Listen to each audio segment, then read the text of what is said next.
Hi, good morning sa lahat. Ako pala si Elvira all the way from Negros, isang OFW before, ngayon nandito na sa Pilipinas.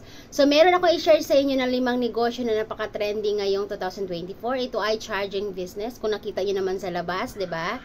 So, meron din tayong automatic tubig machine, okay? Wi-Fi window machine, meron din tayong video rental, and yung pang-5 yun yung online business, okay? Kasi simula ng pandemic, talagang napaka-trend yung mga negosyo online, okay? So, they can save time, money, and effort pag online lang, okay? Like, meron ka lang ticketing, loading, remittances, insurance, bills payment, at iba pa.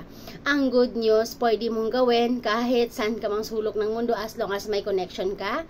At the same time, pwede talaga ito sa mga OFW, housewife, negosyante, estudyante, at sa mga negosyante na pwedeng gusto mag-alon ng ganitong negosyo. So, sa mga interested dyan, just PM sa aking messenger para ma-assist kayo. Thank you, and once again, Elvira Into. Thank you. Bye. God bless.